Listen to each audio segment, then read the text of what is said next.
In today's video, I'm going to teach you how to use presets in Higgsfield AI. By the end, you'll know exactly how to find the right preset and turn two frames into a smooth, polished transition with just a few clicks. First, open your browser and head to the Higgsfield AI homepage. When the site loads, look to the top navigation and click on Apps. This is where Higgsfield groups its tools, and it's also where you'll find preset-driven workflows that speed up creative tasks. On the apps page, you'll see a search bar. If you already know the name of the tool you want, go ahead and type it there to jump straight to it. If you're exploring, feel free to browse the categories and thumbnails to get a sense of what each app can do. For this walkthrough, we'll use the Transitions app.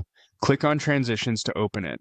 This app relies on presets to handle the heavy lifting, so you don't have to fine-tune a lot of parameters. Inside Transitions, start by setting your start frame. Click on Start Frame, choose an image or a short clip from your device, and then click Open to confirm. This will be the first frame of your transition. A quick tip here. Pick media with the orientation and resolution you plan to output.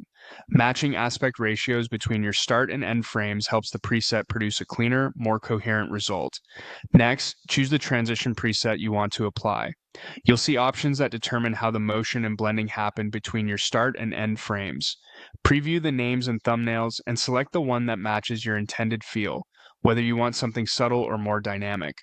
Presets are designed to be reliable starting points, so don't worry about tweaking lots of knobs. The style you pick does most of the work. Now set your end frame. Click on End Frame, select the second image or clip from your device, and click Open. This is where the transition will land. For the smoothest result, try to keep visual elements like subject size or composition somewhat consistent across the two frames, but it's not required. With your start and end frames in place and a preset selected, click Generate Video. Higgsfield will process your request and render a transition from the first frame to the second using the preset styling. Processing time can vary based on file size and complexity, so give it a moment. When it's done, your video will appear for playback so you can view the results and confirm it matches your vision. That's all there is to it. You've just used presets in Higgsfield AI to create a professional-looking transition quickly and confidently.